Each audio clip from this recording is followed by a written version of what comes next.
제가 봉독해 드리겠습니다. 너희가 첫날부터 이제까지 복음을 위한 일에 참여하고 있기 때문이라. 너희 안에서 착한 일을 시작하신 이가 그리스도 예수의 날까지 이루실 줄을 우리는 확신하노라. 아멘. 네, 오늘은 저에게는 친형 같은 형님이신 우리 이용곤 목사님이 오셔서 말씀을 전해 주시는데요. 벌써 만난 지가 20년이 됐습니다. 그리고 그 전 교회에서 제가 섬길 때 너무나 귀한 아름다운 동역으로 하나님 이끌어 주셨고, 20년 전에 만났을 때는 정말 서로 이렇게 교만해서 그 교회의 비주얼을 담당하고 있다고 우겼는데 여러분이 안 믿으시겠지만 정말 너무너무 잘생기셨었어요. 그래서 저도 웬만하면 이제 사람을 잘생겼다고 이렇게 은혜 받지 못하는 그런 외모를 제가 가지고 있다 생각했는데, 아, 진짜 사람이 너무 잘생겼다 이렇게 만났던 형님께서는 지금은 뭐 그렇게 잘생긴지는 잘 모르겠고, 저도 거울을 볼 때마다 옛날의 모습을 이렇게 그리워하고 그렇게 살고 있습니다. 겉사람은 후패하지만 속사람은 날로 새로워져서 정말 말씀을 우리 교회에 오셔서 전해 주실 때마다 그 깊이에 많이 은혜를 받고 그렇습니다. 우리 성도님들께서도 오늘 꼭 필요한 하나님의 말씀이 들리는 은혜가 있게 되기를, 또 성령께서 감화 감동시켜 주시는 큰 복된 시간으로 인도하실 줄로 믿습니다. 나오실 때 뜨거운 박수로서 좀 환영해 주셨으면 좋겠습니다.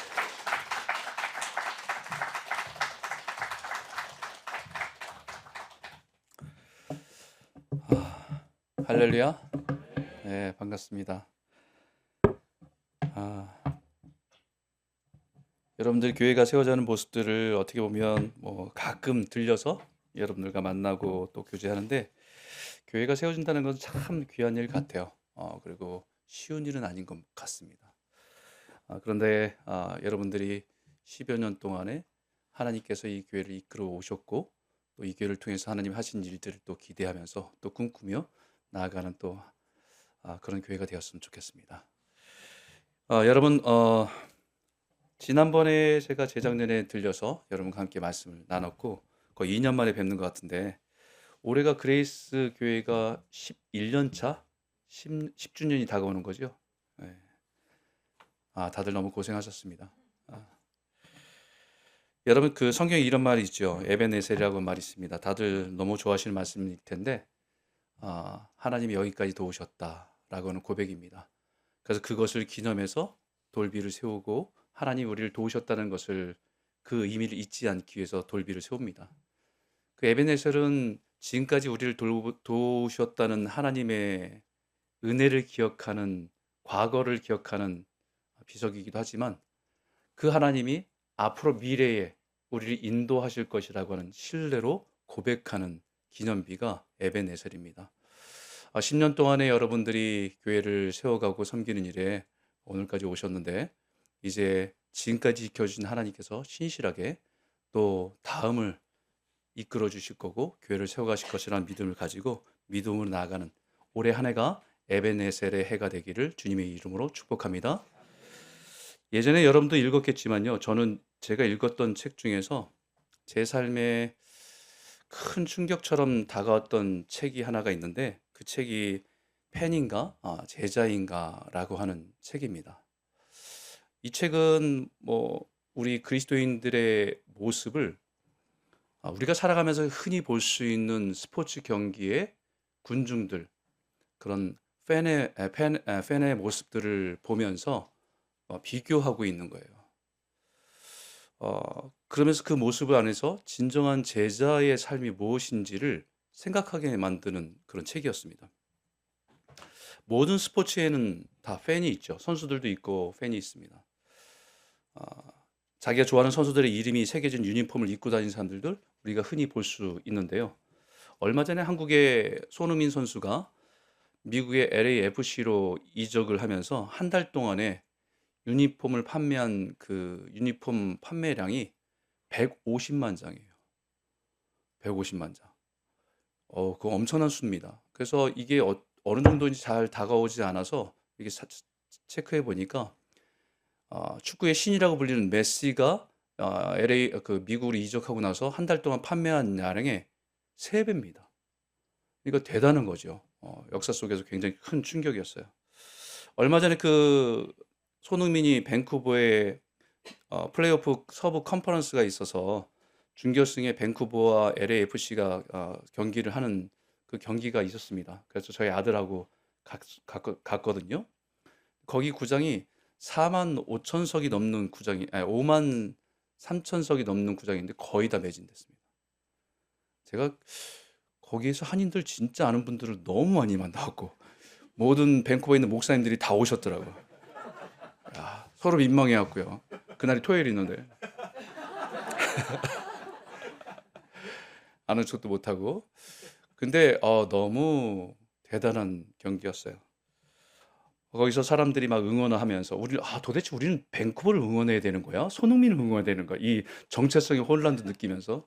그래서 저희 바람은 손흥민이 골을 많이 넣고 승리는 밴쿠버가 이겼으면 좋겠다. 근데 딱 그렇게 됐습니다. 여러분, 그러면 사람들이 자기의 원하는 사람들의 유니폼 뒤에다가 이름을 새긴 사람들이 되게 많이 있었어요. 참 그걸 보면서 한편으로는 예수님께서 우리에게 원하시는 모습은 어떤 모습일까 생각하게 됐습니다. 사실 예수님도 공생에 사시는 동안에는 가시는 곳마다 이슈 메이커였어요. 그래서 수많은 사람들이 예수님을 따라다녔습니다. 가시는 곳마다 사람들이 몰려들었고 저마다 그 앞자리로 가서 한번 만져보려고 또 수많은 군중들이 몰려들었습니다. 예수님이 행하시는 그 놀라운 이적과 기적을 가장 가까이에서 직관하려고 너도 나도 그 앞으로 달려가는 그 모습 속에서 수많은 군중들이 예수님을 쫓아다녔어요. 근데 성경을 가만히 읽어보면 예수님은 그 자신을 좋아서 쫓아다니는 군중들을 볼 때 그렇게 큰 관심은 없었던 걸로 보여요. 그들의 필요를 채워주고 그들의 고통을 만져주시기도 하고 위로하시기도 하고 가르쳐주시기도 하는데 정말 그들에게 있어서 예수님께서 그렇게 관심을 많이 갖지 않으신 것 같아요. 오히려 수많은 사람이 몰려오면 잠시 그들을 미루고 혼자 스스로 산에 올라가서 기도하는 시간들을 가지시려고 했던 모습이 예수님의 모습에서 참 많이 발견됩니다. 왜냐하면 예수님께서는 그 수많은 팬들이 쫓아다녀도 수많은 군중들이 예수님을 쫓아다녀도 그들은 언젠가 자신들의 마음이 들지 않으면 떠날 사람인 것을, 그리고 자신의 마음에 들지 않으면 손에 돌을 들어서 칠 사람인 것을 아셨기 때문입니다. 여러분, 저는 정 목사님과 같이 목회를 하면서 참 사랑을 참 많이 받았어요. 또 정 목사님도 그 예전에 있었던 교회에서 또 설교를 잘하고 해서 사람들한테 인기도 좋았고 많은 분들이 따르고 했습니다. 그런데 목사들이요 참 순진해요. 목사님 설교 너무 좋아요. 막 그러면서 그래서 사람이 찾아오면 그거에 너무 기쁜 거예요. 자기의 자존감, 자기의 존재를 거기서 인식하면서 되게 좋아합니다. 근데 목회를 하면서 제가 경험하고 느낀 거는 그분들이 좋다고 얘기하는 거는 그분들이 생각하고 있는 자기의 틀 안에 내가 들어갔다는 얘기입니다. 합격받은 거예요. 근데 어느 순간 보면 그들의 생각에서 제가 좀 벗어나면 그들의 태도가 바뀌고 관계가 깨지고 때로는 떠나기도 하고, 이거를 10년 넘게 목회하고 나서 나중에 깨달았어요. 예수님은 아셨던 거죠. 가끔 그들 피해서 예수님께서는 기도하러 올라가셔서 밤새 기도하면서 결정한 게 제자 한 사람을 선택하기 위해서 밤새 기도합니다. 예수님이 원하신 것은 군중들이 아니라 제자였어요. 예수님의 주된 관심은 수많은 사람들이 막 응원하고 다니는 그런 군중들이 아니라 예수님과 함께 그 길을 같이 걸어갈 제자였습니다. 여러분, 그 제자들이라고 하는 사람들과 군중들의 큰 차이가 이겁니다. 예수님이 보여주신 그 길을 함께 참여하는가? 예수님께 가르쳐 주신 그 말씀대로 자신의 삶을 참여하며 살아가고 있는가? 예수님께서 명령하신 그 일에 내 마음으로 참여하고 있는가? 팬들은 관중석에 있지만 제자들은 운동장에 있는 사람들입니다. 오늘날 예수님의 이름을 부르는 너무 많은 군중들과 팬들로 인해서 기독교는 온통 뒤죽박죽입니다. 예수님의 기적과 능력에 흥분한 팬들은 너무 많은데 예수님의 가르침을 따라서 예수님이 걸어가신 그 길을 걸어가는 제자들이 보이지 않는 것이 오늘날 한국교회 이민교회의 교회 모습의 가장 큰 문제 아닌가.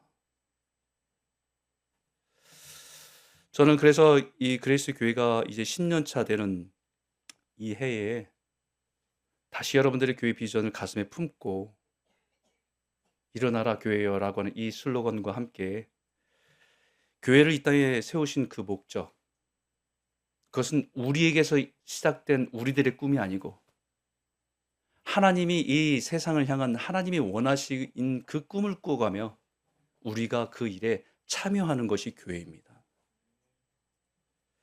이제 그레이스 교회가 10년 지나면서 이제는 꿈꾸는 자리가 아니라 그 하나님의 나라를 세우는 그 일에 참여하며 나아가는 교회가 되기를 주님의 이름으로 축복합니다. 죄로 깨어진 세상에서 어떻게 회복해야 될지, 어떻게 어디서부터 잘못된 것인지 우리는 그런 알 수 없는 세상에서 살아가기 때문에 어떨 때는 이 하나님이 원하시는 것이 무엇인지를 분별하기가 참 어려울 때가 많습니다. 또 그 길을 믿음으로 따라가긴 하는데 이것이 너무 힘겹고 아파서 지칠 때도 참 많죠. 그런데 불구하고 우리는 하나님의 나라가 이 땅 가운데 완전히 임하는 그 날을 소망하며 걸어가는 것이 성도의 길이고 교회의 길이라고 말씀하고 있는 거예요. 그런 의미에서 오늘 사도 바울이 교회에게 이런 말씀을 합니다. 우리 다시 한번 읽었던 본문에 있는 말씀인데 의미를 생각하면 다시 한번 크게 한번 읽어볼까요? 함께 읽겠습니다. 시작. 너희가 첫날부터 이제까지 복음을 위한 일에 참여하고 있기 때문이라. 너희 안에서 착한 일을 시작하신 이가 그리스도 예수의 날까지 이루실 줄을 우리는 확신하노라. 아멘. 사도 바울은 빌립보 교회 성도들에게 첫날부터 이제까지 복음을 위한 일에 참여하고 있다라고 말씀했어요. 예수를 믿는다는 것은 죄로 죽었던 우리의 존재에 예수의 생명으로 다시 태어나기 시작했다는 것입니다. born again입니다.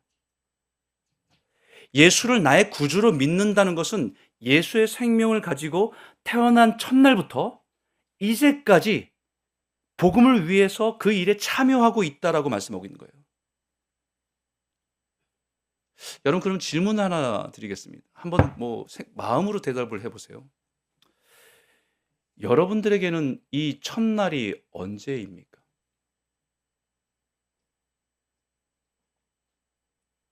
여러분들에겐 이 첫날이 언제예요? 아마 개인적으로 다 차이가 있을 겁니다. 어떤 분은 모태신앙에서 자라서 이 첫날이 정확하게 몇 월 며칠이라고 정확하게 알지는 못하지만 예수님을 내 안에 모시고 살아가면서 지금까지 따라온 인생.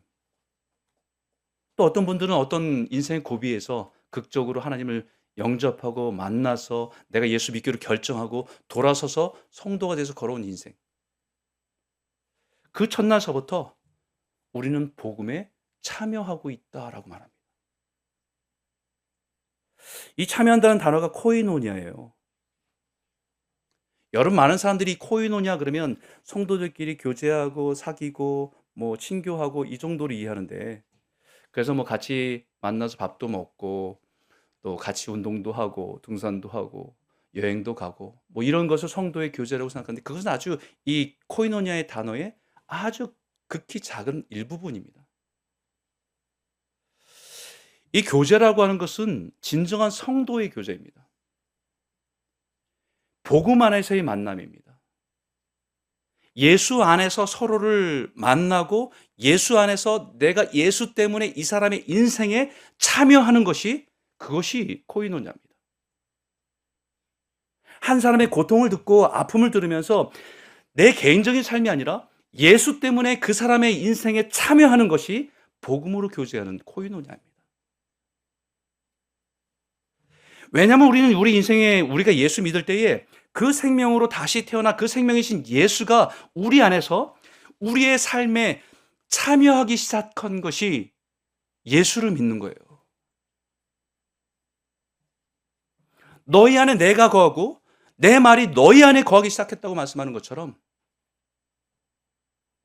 예수가 없던 우리의 삶에 예수가 생명으로 우리 안에 들어오셔서 내 삶에 깨어진 본성 안에 참여하고 계시기 시작한 것이 예수가 우리를 다스리기 시작하는 겁니다.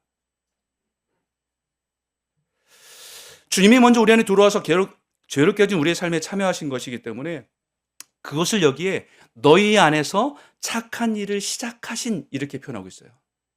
착한 일을 시작하신. 성령님 우리 안에 들어오셔서 일하기 시작하셨다는 겁니다. 죄로 깨어진 우리의 심령 안에 성령이 들어와서 하시는 일이 그 착한 일이 새 창조예요. New creation.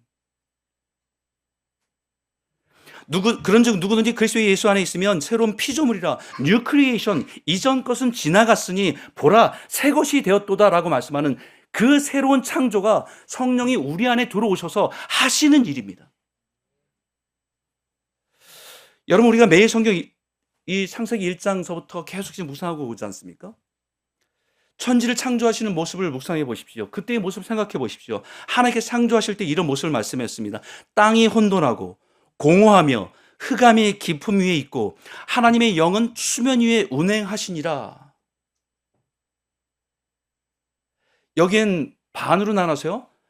반은 창조가 시작되기 전의 모습이에요. 그리고 그 창조되기 시작하지 못한 모습에서 하나님께 창조를 어떻게 시작하시는지를 보여주시는 모습이 성령이 수면 위에 운행하시면서 창조를 하시고 계신다는 말씀합니다.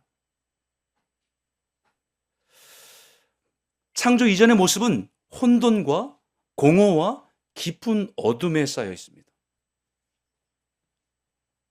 이것은 하나님이 없는 죄인의 죄로 깨어진 사람들의 이 영적인 본성을 그대로 표현해주고 있어요.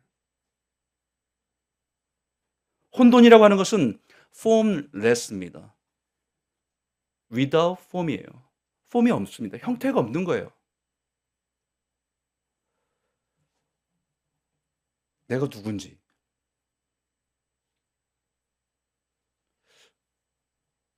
내 인생이 어디로 가는지,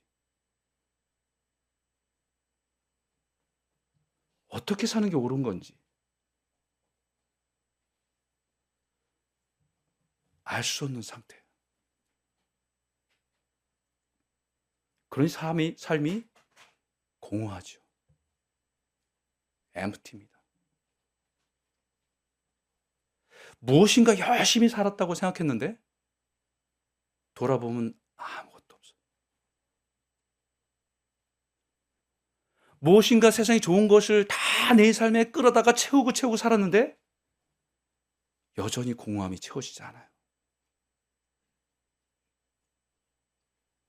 삶의 의미와 목적을 찾을 수 없으니 만족할 수 없는 삶을 살아갑니다. 마치 빛이 없는 깊은 어둠 속에서 헤매는 것 같은 삶을 살아요.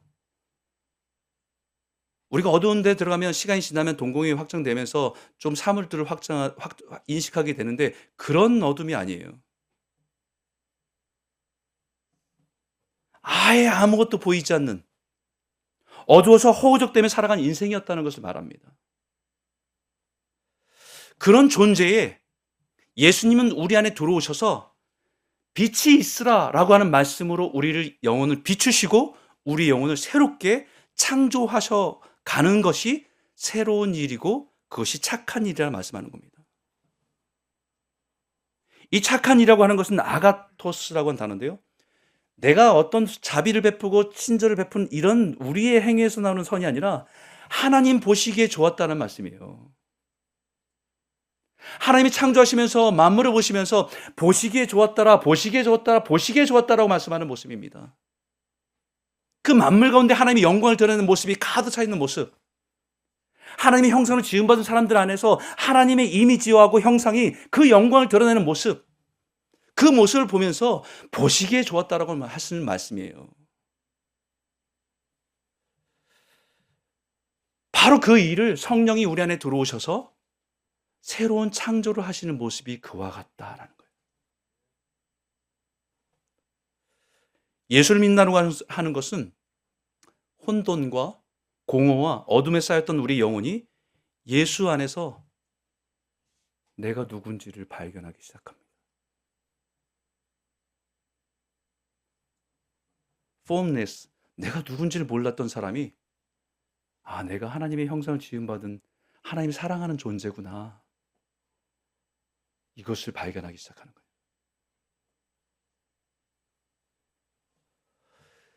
세상에서는 어떤 조건과 환경 때문에 나를 판단해서 내 자신이 무너져도 하나님 앞에서는 그것이 아니라 하나님의 형상으로 지음받은 우리가 하나님 보실 때 얼마나 존귀한 자인지를 발견하는 거예요. 하나님의 형상으로 지음받은 존재인 것을 깨닫는 겁니다. 그래서 공허한 인생이 아니라 무엇을 위해서 살아갈지 그 의미와 목적을 찾게 되고 발견하게 돼요. 크고 작음의 문제가 아니라 내 삶의 의미와 목적을 따라서 살아가는 기쁨과 은혜로 채워지는 풍성한 삶을 살아가기 시작하는 거죠. 어둠에 쌓여서 뭐가 선인지 뭐가 의인지 구별할 수 없던 사람이 말씀의 빛이 내 안에 들어오니까 하나님이 기뻐하신 일이 무엇인지를 조금씩 깨달아가는 거예요. 세상을 다 비춰서는 알 수 없지만 오늘 내가 살아간 내 삶의 한 걸음 믿음으로 걸을 수 있을 만큼은 그 말씀이 비춰서 그 어둠을 걸어가게 하시는 겁니다. 하나님 성지 창조하실 때에 빛이 있으나 선포하신 하나님 말씀으로 창조하셨듯이 예수를 믿는 우리 안에서 일하시는 성령님도 그 하나님의 말씀을 통해서 우리 안에서 새로운 창조를 시작하고 계신다. 믿으시기 바랍니다. 그래서 요한복음 1장 이렇게 다시 신약으로 와서 예수님이 창조와 함께 재해석해 주죠. 태초에 말씀이 계시니라. 이 말씀이 하나님과 함께 계셨으니 이 말씀은 곧 하나님이시라. 이 말씀이 어둠 가운데 빛으로 오신 것이 예수 그리스도입니다. 그런데 요한복음 1장 9절과 10절에 11절에 참빛 곧 세상에 와서 각 사람의 비추는 빛이 있었나니 그가 세상에 계셨으며 세상은 그로 말미암아 지은 바 되셨으며 세상이 그를 알지 못하였고 자기 땅에 오매 자기 백성이 영접하지 아니하였으니 라고 말합니다. 참빛 대신 예수님이 이 땅에 오셔서 빛을 비춰서 죄로 깨어진 우리의 본돈, 우리의 본체, 존재의 모습들을 혼돈이고 공함이고 깊은 어둠 가운데 비추셨지만 싫은 거예요. 인정하고 싶지 않은 겁니다. 그래서 거부한 거예요. 자신의 영적인 실체를 인정하지 않는 겁니다. 그리고 그 다음 말씀에 주신 말씀이 이 말씀이에요. 같이 한번 읽을까요? 함께 읽겠습니다. 시작. 영접하는 자, 곧 그 이름을 믿는 자들에게는 하나님의 자녀가 되는 권세를 주셨으니. 이것이 영접한다는 의미예요. 하나님이 없는 존재, 그 존재가 얼마나 비참함을 깨달아서 주님을 내 안에 모실 수밖에 없어서 그분을 내 안에 누추하지만 부족하지만 더럽지만 내 안에 오셔서 나를 다스려 주십시오라고 그분을 내 안에 모시는 것이 영접하는 거예요. 내 인생의 혼돈과 공허와 깊은 어둠 속에 있는 내 영혼을 다스려 달라고, 하나님의 질서 속에서 내가 그 풍성한 은혜를 누리며 기쁨으로 살아가고 싶은 마음으로 살고 싶기 때문에 주님 내 안에 들어오셔서 다스려 달라고.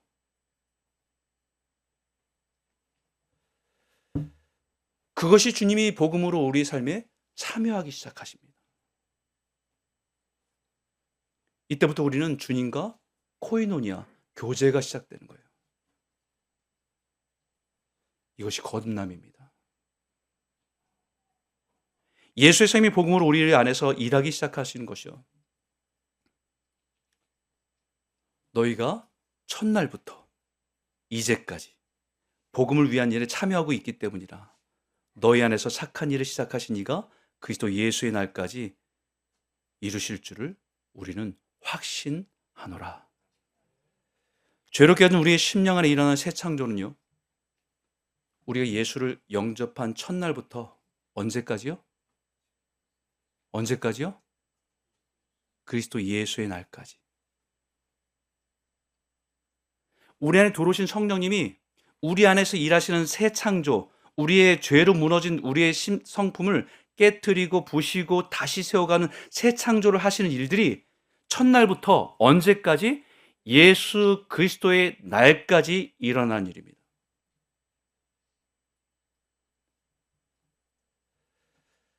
죄의 본성을 부수고 하나님의 형상의 예수를 닮은 모습으로 세워가고 때로는 또 다시 부수고 다시 세우고 그 하는 그 재창조의 일을 계속하고 계신다는 것입니다. 이 일은 죄롭게 깨어진 세상에 사는 날 동안에 계속 이루어지는 일입니다. 그런데 분명히 확신하죠. 반드시 예수의 날까지 이루신다. 이 말을 믿으시기 바랍니다.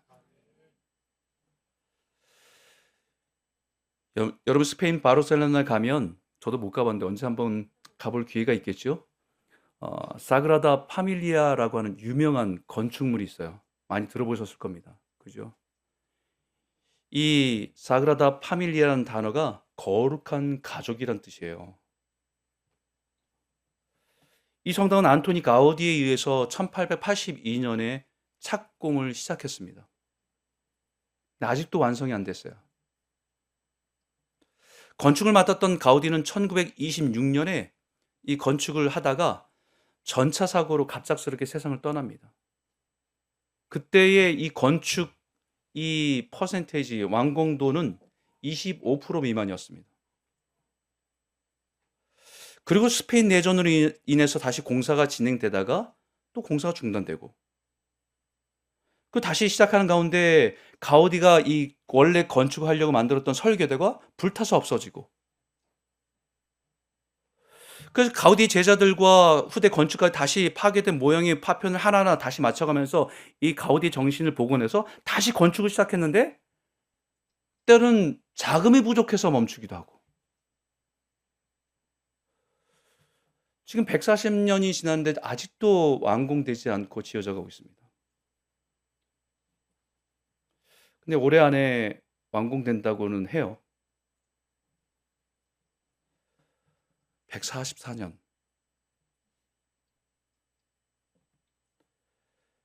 이 가우디가 살아서 이 건축을 할 때도 사람들이 보면서 야, 그거 언제 짓냐? 언제 다 완공되는데? 막 이렇게 사람들이 재촉하기도 하고, 이 느려진 건축에 사람들이 막 이런저런 얘기를 했어요. 근데 그 가우디가 이런 말을 남겼습니다. 내 의뢰인은 서두르지 않는다. 전 이 말이 예수를 믿는, 목사이기 전에 예수를 믿는 제 삶에 너무 큰 충격과 같은 말이에요. 때로는 목회자지만 저의 모습에 제가 넘어질 때도 있거든요. 목회를 30년 했는데 아주 요 모양 요꼴인 모습에 좌절할 때도 있어요. 목회 한 30년 했으면 예수님이 그래도 좀 모습에 좀 많이 좀 닮았으면 좋겠는데 아직 한참 멀은 것 같아서 무너질 때도 있거든요.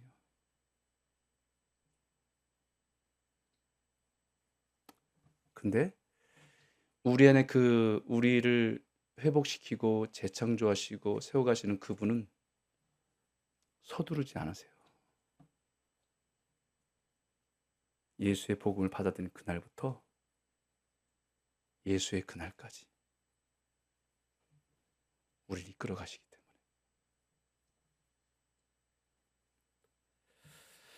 예수를 믿는 우리가 예수의 형상을 따라 변하는 것은 하루아침에 이루어지지 않습니다. 어느 성령의 집회 가서 은혜 받으면 막 뜨겁게 변하는 그 일로 변하지 않아요. 계기가 돼서 믿음으로 시작하는 시점이 되죠. 우리가 이 땅에 사는 동안에 평생에 걸쳐서 일어난 일입니다. 조금 짓다가 무너지기도 하고 잘못 지어서 다시 세우고 하는 공정들이 우리가 예수를 닮아가는 그런 모든 과정들입니다. 교회도 마찬가지인 것 같아요.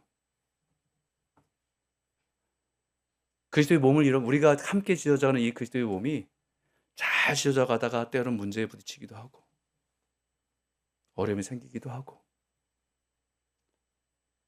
깨어짐이 있기도 하고 근데 주님은 서두르지 않으세요. 만약에 세상에 그런 공정을 거치는 건물이 있다고 한다면 누가 그 일에 참여하겠습니까? 누가 그런 공정이 있는 건물을 내가 하겠다고 참여하는 사람이 어디 있겠습니까? 아무도 이게 매력이 있지 않아요. 근데 그 말도 안 되는 공정에 참여하겠다고 뛰어드신 분이 성령님이십니다. 우리가 예수 안에서 그 생명을 가지고 그 형상을 따라 살아가는 그 여정에 내가 책임지고 하시겠다라고 참여하신 분이 성령님입니다. 첫날부터 그리스도 예수의 날까지 세워가시는 것입니다. 교회를 세워가는 일도 마찬가지입니다. 그러니 복음의 은혜가 얼마나 놀랍고 감격스러워요. 사람은 포기하고 돌아서지만 우리 안에 새로운 창조를 하시는 그 성령님은 포기하지 않으세요. 교회가 때로는 위기를 만나기도 하고 어려움을 만나기도 해서 우리는 그 모습에서 실망하기도 할 때도 있지만 우리를 주님의 백성으로 부르신 그분은 포기하지 않으세요. 그리스도의 예수의 날까지 완성하는 줄 믿으시기를 주님의 이름으로 축원합니다. 사랑하는 그리스도 교회 성도 여러분, 교회는 하나님의 꿈입니다. 죄로 깨진 이 세상을 회복시키기 위해서 우리를 하나님의 자녀로 부르신 하나님의 꿈이에요. 그 꿈에 우리가 믿음으로 모두 참여해서 그 은혜를 누리시는 저와 여러분 모두가 되시길 주님의 이름으로 축복합니다. 사도 바울도 이 복음의 은혜에서 복음의 은혜의 비밀을 깨달았어요. 그래서 이렇게 고백합니다. 유대인들에게는 내가 유대인과 같이 된 것은 유대인들을 얻고자 하며 율법 아래에 있는 자들에게는 내가 율법 아래에 있지 아니하나 율법 아래에 있는 자 같이 된 것은 율법 아래에 있는 자들을 얻고자 하며 내가 복음을 위하여 같이 읽을까요? 모든 것을 행함은 복음에 참여하고자 합니다. 복음에 참여하고자 하노라. 나를 살린 그 복음에 나도 나의 인생의 한 부분이라도 참여해서 그 복음을 전하는 일에 참여하고자 하노라. 내가 유대인처럼 보이면 어떻고 내가 헬라인처럼 보이면 어떠냐. 그 영혼이 살리는 그 영혼을 살리는 일에 내 인생의 한 부분이 참여한다고 한다면 그것이야말로 내 인생에 복음을 받은 자로서의 가장 기쁜 일 아니겠는가. 사도 바울도 예수님 만나기 전에는 내 삶의 혼돈이었고 공허함이었습니다. 깊은 어둠 가운데 있었던 것을 몰랐습니다. 세상의 최고의 학교에 나오면 그 명예와 성공 그리고 윤리적으로 다른 사람보다 낫다고 인정받는 걸 통해서 어느 것 하나 부족함이 없다고 여겼던 사람입니다. 끊임없이 세상에 있는 것들을 마구 자기에 대해 끌어와다가 자기의 삶을 채웠지만 채워지지 않는 자신의 모습을 부정하고 살았습니다. 그런 바울에게 예수님께서 다메섹의 빛으로 찾아오셔서 그 빛으로 그의 어둠을 비출 때 내가 어둠이었구나라는 것을 깨달아요. 눈을 보지 못해서 막 허비하면서 살아가는 그 모습이, 허우적대며 살아가는 그 모습이 어둠을, 그 안에서 무엇인가를 헤매고 살아가는 자신의 모습을 깨닫게 되는 겁니다. 비로소 예수님 만나서 하나님이 그분이 내 인생을 구원하신 일에 참여하셨다. 나를 구원하시기 위해서 내 인생에 참여하셨다. 그러니 이제는 그 복음을 위해서 사는 것, 자신의 남은 삶을 그 복음에 참여하는 것, 그것이 하나님의 나라에 참여하는 것입니다. 이제 2026년 이 해가 그리스도의 교회 안에 이제는 꿈꾸는 자리가 아니라 하나님의 나라의 작은 한 부분이라도 내 삶을 들여서 참여하는 그 은혜가 있는, 열매가 있는 복된 한 해가 되기를 주님의 이름으로 축복합니다. 세 가지만 간단하게 정리하겠습니다. 어떤 부분을 여러분 참여하기를 원하시는가, 하나님께서. 첫 번째는 하나님의 말씀에 참여하는 일에 여러분 최선을 다하십시오. 하나님의 재창조는, 새 창조는 말씀으로 창조하셨어요. 말씀으로 매일 묵상하고 그 말씀으로 내 삶을 돌아보고 그 말씀을 읽고 묵상하고 서로에게 그 말씀을 나누고 우리가 함께 지어져가는 말씀 공동체인 것을 기억하십시오. 두 번째는 하나님의 한 영혼을 주님께로 인도한 일에 여러분들이 거기에 참여하기를 소원합니다. 새해를 시작하면서 여러 가지 여러분의 믿음의 결단들이 있겠지만 성경에다가요, 한 사람의 이름을 꼭 적으세요. 내가 이 사람을 위해서, 이 사람의 인생에 복음으로 참여하겠다.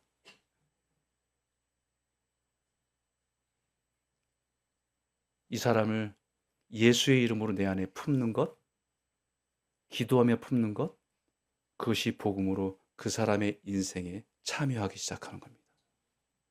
그러다 보면 하나님이 기회를 주실 거예요. 기회를 주실 겁니다.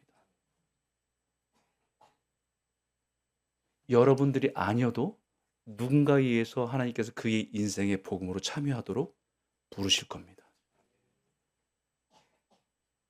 꼭 내가 그 사람을 데려오지 않아도 하나님은 내 기도에 내가 그 복음으로 참여하게 하시고 누군가를 통해서 그 사람을 불러서 이끄신 일에 내가 참여하고 있는 사람은 그 기쁨을 함께 누리는 줄 믿습니다. 세 번째는 공동체에 적극적으로 참여하십시오. 이 시대를 어떻게 살아갈 것인가? 저는 거기에 답이 있습니다. 진실한 공동체.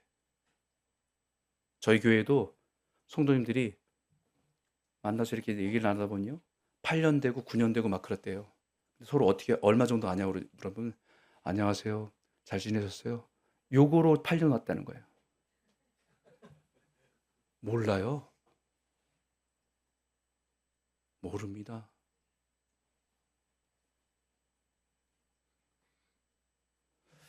저의 목회의 패턴이 저는 작년 재정서부터 너무 많이 변했어요. 저는 교회를 이렇게 막 조직적으로 세워가는 일에 그동안 되게 애를 많이 썼던 것 같아요. 근데 주님이 그거 아니라고 말씀하시네요. 그래서 젊은 집사들을 지역으로 찾아갔습니다. 모이라. 처음에 시간 맞추기가 너무 어려워요. 다들 우선순위가 있잖아요. 바쁘잖아요. 애들 돌보고 해야 될 여러 가지 일들이 있잖아요. 시간 맞추는데 너무 어려워요. 그러다가 집안일 어느 정도 돕고 저녁 때 8시에 만나자. 그래서 만나기 시작해서 2년간 같이 왔어요. 말씀으로. 그러다가 이들이 삶이 변화되는 걸 보면서 우선순위가 바뀌는 거 보면서 나랑 제자훈련 하자라고 3명을 붙들고 제가 올 가을에 같이 했어요. 저도 놀랐어요. 사람이 변해요. 이거 당연한 건데요. 제가 놀래요. 한 번은 한 젊은 집사가 재작년에 너무 경제도 너무 힘든 일이 있었는데 그 일 해결하기 위해서 애들 돌반지들을 다 모아다가 팔려고 하는 그 가게 앞에서 하염없이 눈물을 흘렸다는 얘기를 들은 거예요. 이 가을에 또 한 집사는 한 회사가 이제 그만두고 또 새로운 직장을 찾는 그런 시점, 와이프가 어떤 병이 있어갖고 검사받는 일, 아이들의 문제, 여러 가지 복합적인 문제 때문에 너무 힘든 시간이 지나는데 나중에 그런 얘기 하더라고요. 제가 목사님과 이 제자 훈련이 없었으면 자기는 아마 못 견뎠을 것 같다고. 그리고 그들끼리 이렇게 나누며 엄청 깊어져요. 남자들이 이렇게 말이 많은 줄 처음 봤습니다. 8시에 만나는데 저는 11시에 끝내서 집에 가거든요. 근데 나중엔 와이프들이 왜 이렇게 늦게 끝내냐고. 그래서 왜? 난 일찍 끝냈는데? 그랬더니 12시 넘어서 들어온다고. 쉼의 공간이 있어서 필요했겠죠? 근데 그들 가운데 이 영적인 깊이가 엄청 깊어집니다. 서로 기도하고. 여러분, 이 시대는 너무 이 공동체가 다 깨어져 있어요. 사람과 사람의 만남이 부담스럽습니다. 그렇기 때문에 교회는 거꾸로 가야 돼요.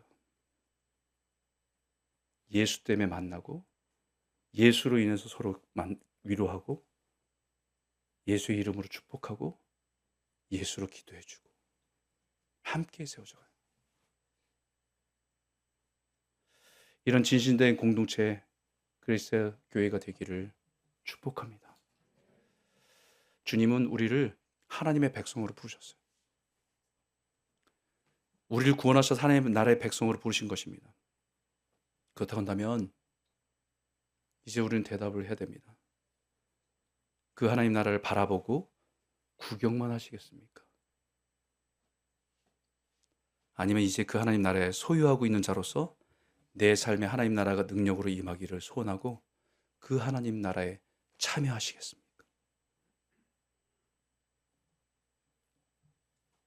복음의 은혜와 역사를 구경만 하고 환호하는 팬으로만 남으시겠습니까? 아니면 이제 내가 직접 내 손과 발로 그 하나님의 나라에 참여하고 제자로 살아가시겠습니까? 전 그리스도 교회가 이 시대에 예수님을 닮아가는 예수님의 이름을 드러내는 귀한 믿음의 공동체로 세워갈 줄 믿습니다.